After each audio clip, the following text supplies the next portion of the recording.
स्वागत है आप सभी का अपने YouTube चैनल एजुकेशन पॉइंट पर। फ्रेंड्स, आज हम करेंगे क्लास 12th की पॉलिटिकल साइंस का चैप्टर नंबर 1। ये फर्स्ट बुक का चैप्टर नंबर 1 है। अगर आपने इससे पहले वाला पार्ट नहीं देखा है तो अब वो देख लीजिए। चलिए स्टार्ट करते हैं। तो देखिए, शीत युद्ध के दायरे। शीत युद्ध हमने पहले समझा था। शीत युद्ध किसे कहा जाता है? शीत युद्ध, या फिर इसे इंग्लिश में कोल्ड वॉर कहा जाता है। तो शीत युद्ध किसे कहा जाता है? शीत युद्ध। शीत युद्ध, युद्ध होने की आशंका होती है परंतु युद्ध नहीं होता है, उसको ही शीत युद्ध के नाम से जाना जाता है। तो शीत युद्ध के दायरे, अगर इससे समझे तो हमें यही समझ में आएगा कि जो शीत युद्ध है वो एक दायरे के अंदर रहा, और इसकी डेफिनेशन भी कुछ ऐसी ही है। चलिए देखते हैं। हमारा आशय ऐसे क्षेत्रों से होता है जहां विरोधी खेमों में बटे देशों के बीच संकट के अवसर आए, युद्ध हुए या इनके होने की संभावना बनी, लेकिन बातें एक हद से ज्यादा नहीं बढ़ी। जो शीत युद्ध के दायरे से हमारा आशय यही है कि जो विरोधी खेमे हैं, मतलब कि दो खेमे थे, दो गुट बने हुए थे। एक गुट था वो अमेरिकी गुट था, तो दूसरा गुट सोवियत संघ का था। तो इन दोनों के बीच में आपस में विरोधी है ना, अपोजिट है। तो इन दोनों के बीच में संकट के अवसर आए। बहुत बार ऐसा हुआ कि जो संकट है, मतलब कि युद्ध होने की आशंका हुई या फिर संकट के जो अवसर है वो इन दोनों के बीच में आए, इनके होने की संभावना बनी। ऐसा लगा कि जो युद्ध है वो होकर ही रहेगा, लेकिन परंतु फिर भी वह एक हद से ज्यादा नहीं बढ़ा, मतलब कि एक लेवल तय रहा कि इससे ज्यादा नहीं बढ़ सका, एक स्तर से ज्यादा नहीं बढ़ा, एक हद से ज्यादा नहीं बढ़ा। उसको ही शीत युद्ध के दायरे के नाम से जाना जाता है।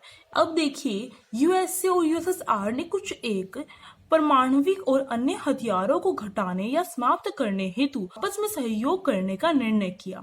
जो यूएसए, मतलब कि जो अमेरिका है, उसको यूएसए बोला जाता है, और यूएसएसआर सोवियत संघ, इन दोनों ने मिलकर, जो दोनों के पास ही क्या थी, परमाणु शक्ति संपन्न देश थे ये दोनों। तो इन्होंने क्या निर्णय लिया, परमाणविक और अन्य जो हथियार है, परमाणु बम जैसे जो हथियार है, फिर इसके अलावा भी जो हथियार है, जो खतरनाक हथियार हैं, उनको घटाने, क्योंकि इन दोनों के बीच में क्या चली हुई थी, हथियारों की होड़ चली हुई थी।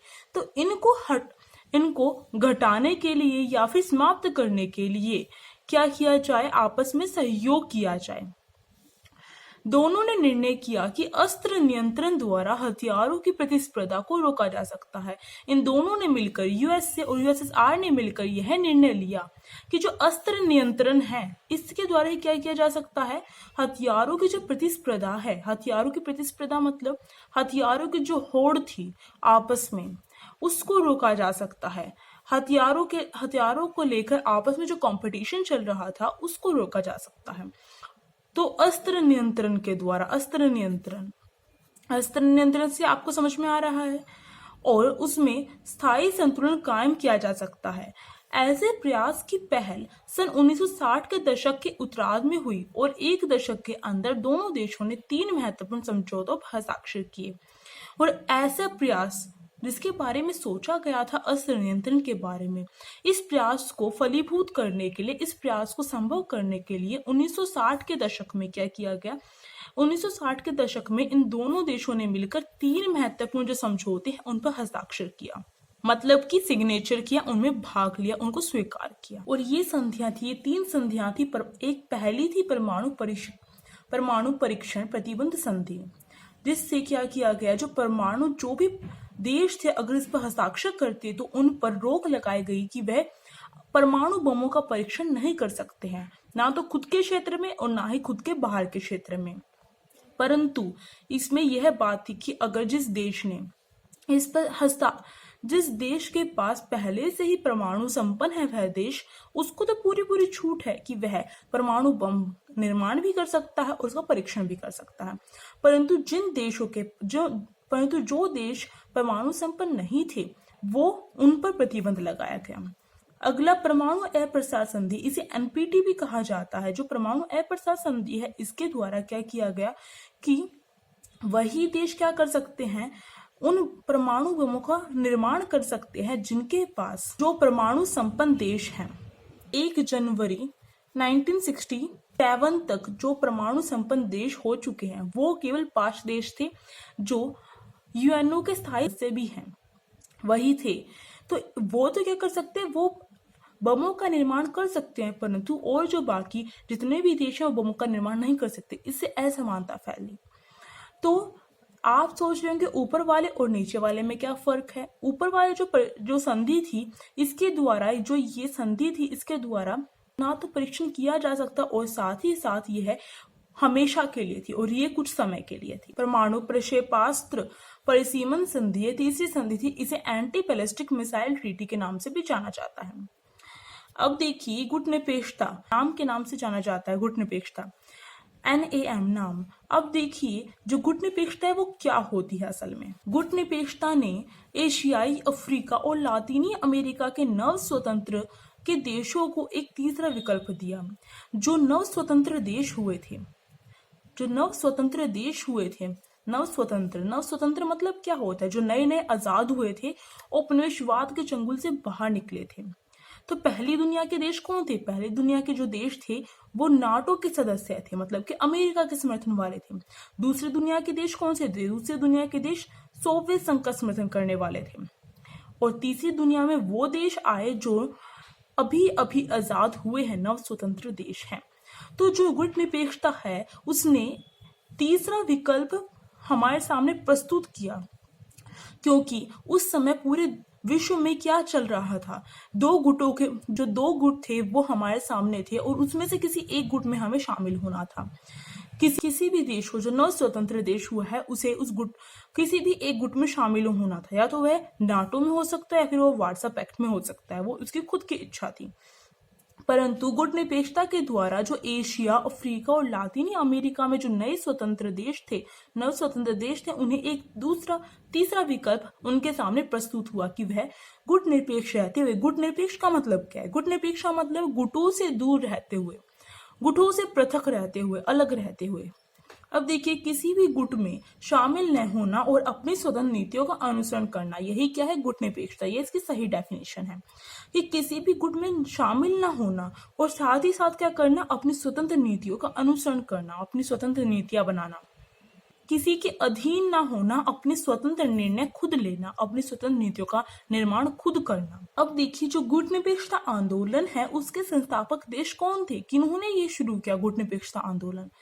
तो देखिए इसके 5 संस्थापक देश थे स्टार्टिंग में। तो देखिए पहला भारत के प्रधानमंत्री उस समय जवाहरलाल नेहरू थे, मतलब कि भारत का नेतृत्व जवाहरलाल नेहरू कर रहे थे। युगोस्लाविया के जोसेफ ब्रास टीटो, मिस्र के गमाल अब्दुल नासिर, इंडोनेशिया के सुक्रेन और घाना के वामी अनकुरमा। तो आपको इनके नाम भी याद करने हैं, कौन से देश शामिल थे और उनका नेतृत्व कौन कर रहे थे वो भी आपको याद करना है। अब देखिए हमने गुटनिरपेक्षता के बारे में भी देख लिया और गुटनिरपेक्षता के जो संस्थापक देश थे उनके बारे में भी देख लिया। अब हमें देखना है कि जो प्रथम गुटनिरपेक्ष सम्मेलन था वह कब हुआ? वह 1961 में हुआ था।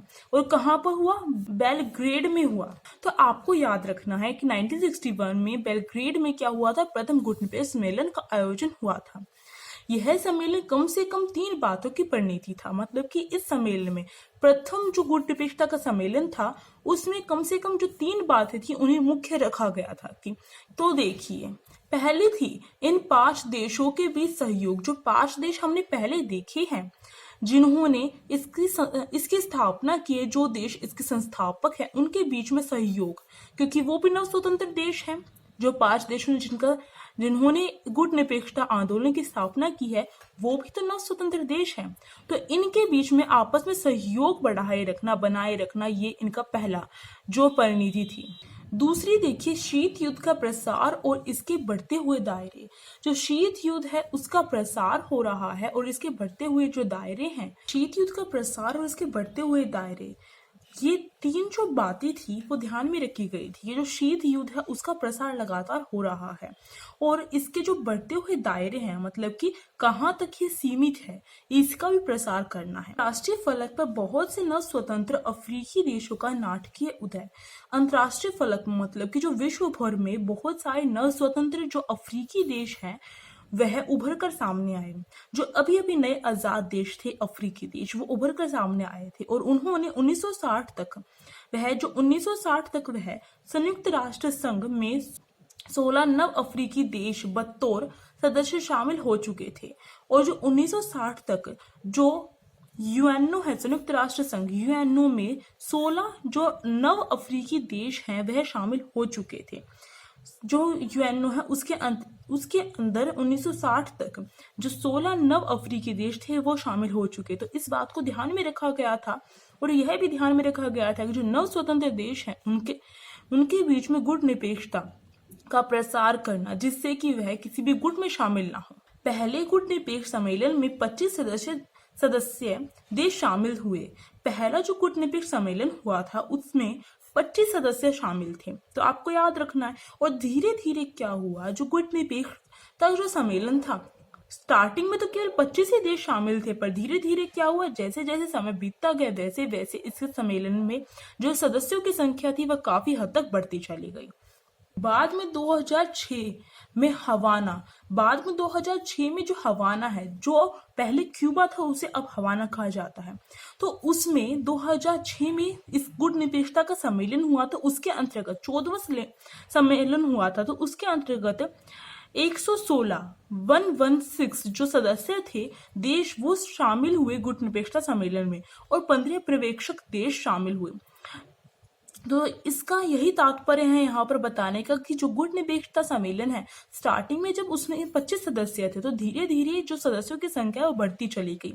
पहले गुटनिरपेक्षता का तात्पर्य क्या था, जब तक 2 महाध्रुवीय जो विश्व था तब तक तो गुटनिरपेक्षता का तात्पर्य था कि किसी भी गुट में शामिल ना होना, परंतु उसके बाद जो उसका अर्थ था वह बदल गया और किसी कार्य के लिए वह इस्तेमाल किया जाने लगा। तो धीरे धीरे जो सदस्यों की संख्या बढ़। देखिए नव अंतर्राष्ट्रीय आर्थिक व्यवस्था। अब जो नव अंतर्राष्ट्रीय आर्थिक व्यवस्था है वो क्या है, जो नए देश आजाद हुए थे, जो नव स्वतंत्र देश थे, जो हमारे विश्व में उभर कर आए थे औपनिवेशिक शासन के चंगुल से बाहर निकलकर, तो उनके सामने 2 संकट आकर खड़े थे। एक तो उन्हें अपना आर्थिक विकास करना था और दूसरा वे जो गरीबी में जी रहे थे उससे बाहर आना था उन्हें। तो इसके लिए उन्हें किसी न किसी नीति की तो आवश्यकता थी। अगर वह अपना आर्थिक विकास नहीं कर पाए तो हो सकता है उन्हें डिपेंड होना पड़ता, मतलब कि आश्रित होना पड़ता किसी न किसी बड़े देश के ऊपर। वो जो बड़ा देश है शायद वही औपनिवेशिक देश होता है जिसने उस नव स्वतंत्र देश पर शासन किया हो। तो इसके लिए उन्हें क्या होना पड़ेगा, आत्मनिर्भर बनने के लिए अपना आर्थिक विकास करना पड़ेगा। तो इसके लिए नव अंतर्राष्ट्रीय आर्थिक व्यवस्था की गई, जिसके द्वारा विकास और जो व्यापार है उसको बढ़ाने की जो नीति है इसके अंतर्गत की गई। तो चलिए देखते हैं। नव अंतर्राष्ट्रीय आर्थिक व्यवस्था की धारणा का उद्भव हुआ 1972 में संयुक्त राष्ट्र संघ के व्यापार और विकास से संबंधित सम्मेलन। जो नव अंतर्राष्ट्रीय आर्थिक व्यवस्था है उसकी धारणा का उद्भव 1972 में हुआ था और यह संयुक्त राष्ट्र संघ 1972 में संयुक्त राष्ट्र संघ मतलब कि यूएनओ में हुआ था। 1972 में इसका उद्भव, इस धारणा का उद्भव हुआ था। ये जो धारणा थी ये थी व्यापार और विकास से संबंधित, जिसके अंतर्गत यह तय किया गया था कि किस प्रकार से जो व्यापार है उसको बढ़ाया जा सके, जो गरीब पिछड़े हुए जो देश हैं, और किस प्रकार से इनका विकास हो सकता है। तो इसके लिए व्यापार और विकास से संबंधित सम्मेलन किया गया था, जिसका नाम था, इस सम्मेलन का नाम था United Nations conference on trade एवं डेवलपमेंट। इसे हम शॉर्ट में कह सकते हैं अंकटाड। तो ये जो सम्मेलन था इसके अंतर्गत जो ये धारणा थी ये उभर कर आई थी। अब देखिए इस सम्मेलन के अंतर्गत कहा गया में towards a new trade policy for development शीर्षक से एक रिपोर्ट प्रस्तुत की गई। जो ये सम्मेलन था, ये सम्मेलन का नाम है, इसके अंतर्गत कहा गया कि towards a new trade policy for development. इस सम्मेलन के अंतर्गत जो ये शीर्षक दिया गया कि इसके द्वारा जो ये रिपोर्ट जो थी, इस शीर्षक के नाम से रिपोर्ट प्रस्तुत की गई इस सम्मेलन के अंतर्गत। इस रिपोर्ट में कई बातें कही गई थी, तो चलिए देखते हैं। तो इसके अंतर्गत, इस रिपोर्ट के अंतर्गत ये कुछ बातें कही गई थी सुधार की। तो चलिए देखते हैं कौन सी बातें थी। तो जो ये क्वेश्चन है ये आता है कि इस रिपोर्ट के अंतर्गत कौन सी बातें कही गई थी और नव अंतर्राष्ट्रीय आर्थिक व्यवस्था क्या थी। तो इसके जो नव अंतर्राष्ट्रीय आर्थिक व्यवस्था है उसमें आपको जो ऊपर बताया गया है वो बताना है। और साथ ही साथ मैंने जो स्टार्टिंग में बताया था स्वतंत्र, जो नव स्वतंत्र देशों के बारे में, तो वो भी बताना है। तो चलिए देखते हैं कि इस रिपोर्ट के अंतर्गत क्या बातें कही गई थी। पहला, अल्प विकसित देशों को अपने उन प्राकृतिक संसाधनों पर नियंत्रण प्राप्त होगा जिनका दोहन पश्चिम के विकसित देश करते हैं। तो इसमें यह बात कही गई थी कि जो अल्प विकसित देश है, मतलब अल्प विकसित देश कौन थे? जो नव स्वतंत्र देश थे। तो जो गुट निरपेक्षता में शामिल हुए थे वो ज्यादा नव स्वतंत्र देश थे। तो जो अल्प विकसित देश हैं उनको अपने उन प्राकृतिक संसाधनों पर क्या होगा? नियंत्रण प्राप्त होगा।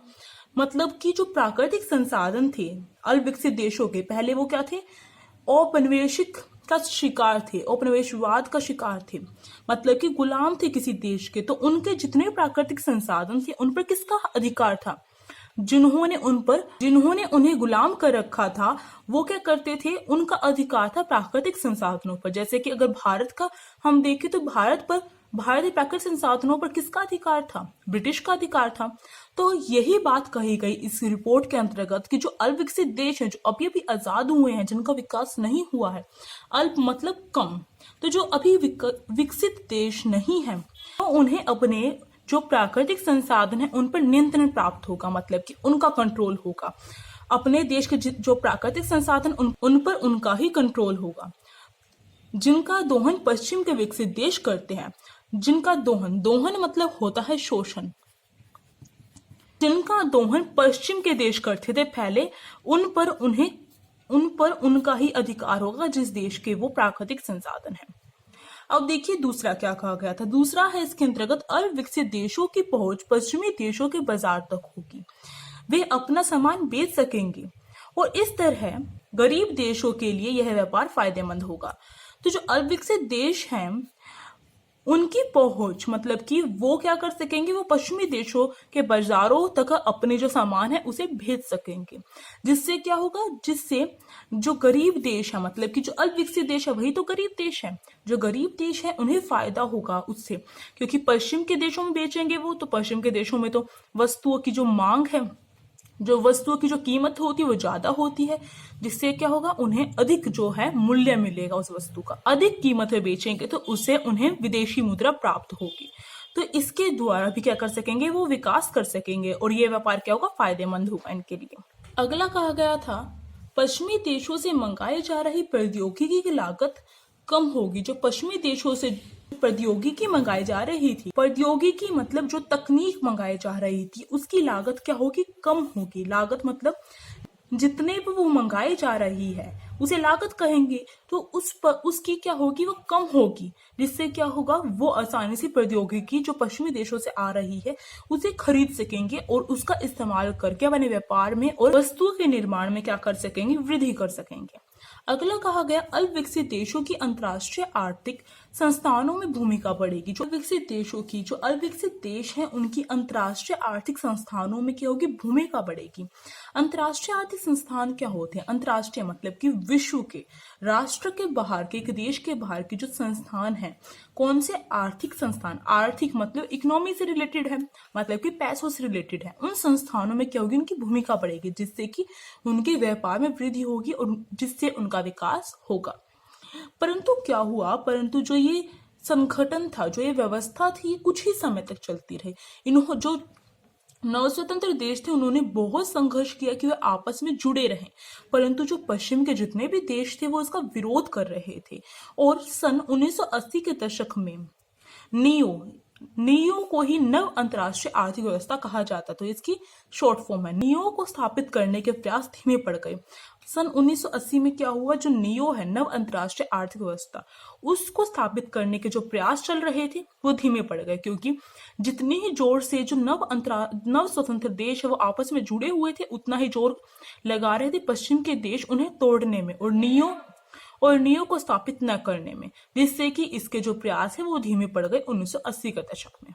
अब देखिए भारत और शीत युद्ध, जो भारत है और जो शीत युद्ध चल रहा था, मतलब युद्ध होने की संभावना रहती थी परंतु युद्ध नहीं होता था, तो उसके बीच में क्या था, किस प्रकार से भारत को शीत युद्ध ने इफेक्ट डाला, तो देखते हैं और कैसे कैसी उसकी भूमिका रही वो भी देखते हैं। तो भारत ने दो स्तर पर अपनी भूमिका निभाई। जो भारत है उसने दो स्तरों पर मतलब कि दो तरीके से भूमिका निभाई शीत युद्ध के अंतर्गत। तो देखते हैं। एक स्तर पर भारत ने सजग और सचेत रूप से अपने को दोनों महाशक्तियों की खेमेबंदी से अलग रखा। इसका मतलब यहाँ पर यह है कि जो भारत है उसने सजग और सचेत रहते हुए मतलब चौकन्ना रहते हुए क्या किया, दोनों महाशक्तियां, एक तो यूएसए और दूसरा यूएसएसआर, अमेरिका और सोवियत संघ, तो दोनों से क्या किया, दोनों की खेमेबंदी से अपने को अलग रखा। किस तरीके से? गुटनिरपेक्षता की नीति अपनाकर। खेमेबंदी क्या है? खेमेबंदी है, खेमे मतलब गुट, ग्रुप, किसी भी गुट में शामिल नहीं हुआ, किसी भी गुट में अपना योगदान नहीं, किसी भी गुट में शामिल नहीं हुआ। तो दोनों से अपने आप को अलग रखा, पृथक रखा। पृथक मतलब अलग रखना। अब देखिए, और ये किस प्रकार से रखा? गुटनिरपेक्षता की नीति का पालन करते हुए। दूसरा देखिए, भारत ने उपनिवेशों के चंगुल से मुक्त हुए नव स्वतंत्र देशों के महाशक्तियों के खेमे में जाने का पुरजोर विरोध किया। भारत ने खुद को तो गुटनिरपेक्षता की नीति का पालन करते हुए इन दोनों गुटों से दूर रखा, दोनों के गुटों से दूर रखा। साथ ही साथ क्या किया, जो उपनिवेश के चंगुल से अभी स्वतंत्र हुए थे, मुक्त हुए थे, जो नव स्वतंत्र देश, जो नए आजाद देश थे, उन्हें क्या किया, उन्हें किसी भी महाशक्ति के खेमे में जाने का उन्होंने विरोध किया। उन्हें भी जो नव स्वतंत्र देश है उन्हें प्रोत्साहन दिया कि तुम जो गुटनिरपेक्षता की नीति का पालन करो और किसी भी खेमे में शामिल मत हो। तो इसका भी साथ दिया उन्होंने, अपने आप को तो अलग रखा, साथ ही साथ क्या किया, जो नए स्वतंत्र देश हैं उन्हें भी गुटनिरपेक्षता की नीति का पालन करवाया और उन्हें भी किसी भी गुट में जाने के लिए मना किया। गुटनिरपेक्षता की नीति से भारत का हित साधन। अब इसमें यह बताया हुआ है कि जो गुटनिरपेक्षता है, गुटनिरपेक्षता मतलब गुटों से अलग रहना, गुटों से पृथक रहना, अलग रहना। तो जो गुटनिरपेक्षता की नीति है उससे जो भारत है उसका हित साधन किस प्रकार से हुआ? हित साधन का मतलब होता है, हित मतलब किसी का हित होना, अच्छा होना, लाभ होना। कैसे हुआ? तो चलिए देखते हैं। ये दो प्रकार से गुटनिरपेक्षता के द्वारा जो भारत है उसका लाभ हुआ या फिर हित साधन हुआ कहा जा सकता है। तो देखते हैं। पहला, भारत ऐसे अंतर्राष्ट्रीय फैसले और पक्ष ले सका जिससे उसका हित सत्ता होता हो, न कि महाशक्ति और उनके खेमे के देशों का। भारत ने ऐसे अंतर्राष्ट्रीय फैसले इस प्रकार के लिए और जो पक्ष हैं वो भी लिए, इस ऐसे पक्ष लिए और ऐसे फैसले लिए जिसके द्वारा जो भारत है उसका हित साधन होता हो, मतलब कि उसे लाभ होता हो, ना कि महाशक्तियों को, ना कि यूएसए और यूएसएसआर दो महाशक्तियां थी, ना कि उनको लाभ होता हो। उसने ऐसे फैसले जिससे कि उसका खुद का लाभ होता हो, ना कि महाशक्तियों का। पहला तो ये, अगर वह गुटनिरपेक्षता की नीति का पालन नहीं करता तो वह किसका हित साधन करने के लिए काम करता? वह महाशक्ति, जिस भी महाशक्ति में शामिल होता है, जिस भी गुट में शामिल होता, उसके ही फायदे के लिए वह काम करता। परंतु गुटनिरपेक्षता की नीति का पालन करते हुए अपने आप को इन दोनों गुटों से अलग रखते हुए उसने खुद का हित साधन किया, खुद के स्वतंत्र फैसले लिए उसने। दूसरा, भारत हमेशा इस स्थिति में रहा कि एक महाशक्ति उसके खिलाफ जाए तो वह दूसरी महाशक्ति के करीब आने की कोशिश करे। दूसरी बात यह रही कि जो भारत है उसमें उसके पास हमेशा एक ऐसी शक्ति रही कि अगर कोई एक महाशक्ति उसका क्या करे, खिलाफ हो जाए, मतलब कि उसका विरोध करे, तो वह क्या करेगा, दूसरी महाशक्ति के गुट में शामिल हो जाएगा। आप इसे कैसे समझेंगे? आप इसे इस प्रकार समझे जैसे कि अगर आपके दो फ्रेंड हैं, तो अगर आपका एक फ्रेंड आपका दुश्मन बन जाता है, मतलब लड़ाई हो जाती है आपके एक फ्रेंड से, तो आप क्या करते हैं, दूसरे के पास चले जाते हैं, जिससे कि आपके फ्रेंड को क्या होगा, ऐसा लगेगा कभी आप उसके साथ मिल ना जाएं। तो इसके लिए वह क्या करेगा, हमेशा आपके साथ दोस्ताना व्यवहार रखेगा। तो इसी प्रकार से महाशक्तियों के बीच में था। अगर भारत को महसूस हो कि महाशक्तियों में से कोई उसकी अनदेखी कर रहा है या अनुचित दबाव डाल रहा है तो वह दूसरी महाशक्ति की तरफ अपने संबंध बढ़ा सकता है। अगर भारत को ऐसा लगता कि जो महाशक्ति है, कोई भी महाशक्ति उसकी अनदेखी कर रही है, मतलब कि उसे इग्नोर कर रही है, अनदेखी कर रही है, तो वह क्या करता, वह किसी दूसरी महाशक्ति में शामिल हो सकता है, या फिर अनुचित दबाव डाल रही है कि हमारे गुट में शामिल हो जाओ, वरना धमकी दे रही है, किसी प्रकार का कोई भी अनुचित दबाव डाल रही है, तो वह क्या कर सकता है, उसे छोड़कर दूसरी महाशक्ति में जाकर शामिल हो सकता है। तो दोनों को क्या है, डर है, दोनों महाशक्तियों को डर था, यूएसए को भी डर था और यूएसएसआर को भी डर था। और ऐसा डर क्यों था, क्योंकि जितने भी गुट हैं, मतलब कि यूएसए का जो गुट है और यूएसएसआर का जो गुट है, तो वह क्या दिखाना चाहते थे, यूएसए यह दिखाना चाहता था मेरे गुट में इतने ज्यादा जो देश है वो शामिल है, मैं कितना ताकतवर हूँ। और यूएसएसआर भी यही दिखाना चाहता था कि मेरे गुट में इतने ज्यादा जो देश है वो शामिल है और मैं ताकतवर हूँ। तो ये कंपटीशन इन दोनों के बीच में चल रहा था। ऐसे में दोनों गुटों में से कोई भी भारत को लेकर न तो लापरवाह हो सकता था और न ही ठोस अनावश्यक दबाव डाल सकता था। तो इस स्थिति में ना तो कोई उसे इग्नोर कर सकता था और ना ही ठोस अनावश्यक दबाव डाल सकता था, ना तो दबाव डाल सकता था। अब देखिए, भारत गुटनिरपेक्षता की नीति के निम्न कारणों से आलोचना की जाती है। जो भारत ने गुटनिरपेक्षता की नीति अपना रखी थी उसकी आलोचना की जाती थी, मतलब कि उसकी आलोचना मतलब उसकी बुराई की जाती थी कि जो भारत ने जो गुटनिरपेक्षता की नीति अपना रखी है उससे वह केवल अपना ही साधन करता है, ना कि किसी दूसरे देशों का। तो उसकी आलोचना बहुत कारणों से की जाती थी। दो कारण है, तो चलिए देखते हैं। पहला देखिए, भारत की गुटनिरपेक्षता सिद्धांत विहीन। सिद्धांत विहीन मतलब क्या होता है, सिद्धांत विहीन मतलब जिसमें कोई सिद्धांत ही ना हो। तो इसके द्वारा जो आलोचक है वह यह कहते हैं कि जो भारत की गुटनिरपेक्षता है वह क्या, सिद्धांत विहीन है। इसका मतलब है कि जो भारत है वह केवल अपने आप को विकसित करने के लिए अपने राष्ट्रीय हितों को पूरा करने के लिए क्या करता है, केवल अपने राष्ट्रीय हितों को पूरा करने के लिए ही क्या करता है वह, अब इसी उद्देश्य से वह गुटनिरपेक्षता की नीति का पालन करता है, जिससे कि वह जो अंतर्राष्ट्रीय तौर पर जितने भी महत्वपूर्ण फैसले उनको टालता रहता है, अंतर्राष्ट्रीय रूप से जितने भी मसले हैं उनको टालता रहता है, इग्नोर करता है और गुटनिरपेक्षता के नाम से अपने आप को छिपाता रहता है। इसका मतलब यह है यहाँ पर। दूसरा देखिए, भारत के व्यवहार में स्थायित्व का अभाव। तो जो दूसरे जो आलोचक है कुछ यह कहते हैं कि जो भारत का जो व्यवहार है वह कैसा है, उसमें स्थायित्व का अभाव है, मतलब कि उसके अंतर्गत स्थायित्व नहीं है। स्थायित्व मतलब फिक्स। तो भारत के व्यवहार में फिक्स जो चीज होती है, स्थायी जो चीज होती है उसका अभाव है। उसके अंतर्गत स्थायी भाव है ही नहीं। यह इसलिए कहा जाता है क्योंकि जो कुछ पर्यवेक्षक हैं उनका मानना है कि 1971 में भारत ने सोवियत संघ के साथ, यूएसएसआर के साथ एक मित्रतापूर्ण संधि की थी। वो संधि थी 20 वर्षीय संधि। यह संधि जो की गई यूएसएसआर के साथ भारत ने, तो इसको लेकर जो पर्यवेक्षक हैं, जो आलोचक हैं, उनका कहना है कि इससे यह दिखाई देता है कि जो भारत है उसका झुकाव सोवियत संघ के साथ है, या फिर भारत सोवियत संघ के साथ मिल गया है और उसने गुटनिरपेक्षता की नीति का पालन नहीं किया है। बस वह केवल दिखाने के लिए लोगों को कहता है कि उसने गुटनिरपेक्षता की नीति का पालन किया है। परंतु सच्चाई क्या थी, सच्चाई यह थी कि 1971 में भारत बांग्लादेश संकट आया था। जो बांग्लादेश संकट क्या था, जो पूर्वी पाकिस्तान था उसे बांग्लादेश कहा जाता था। तो जो बांग्लादेश संकट है मतलब कि भारत और पाकिस्तान का युद्ध हुआ था, उसके बाद बांग्लादेश का निर्माण हुआ था। अगर आपको इसे डिटेल में समझना है तो आप चैप्टर 4 देखिए सेकंड बुक का, उसमें आपको समझाया हुआ है और उसमें संधि की भी व्याख्या की गई है। तो इसके द्वारा जो बांग्लादेश संकट है मतलब भारत पाकिस्तान का युद्ध हुआ था, तो इसको देखते हुए भारत ने यूएसएसआर के साथ क्या की थी, संधि की थी।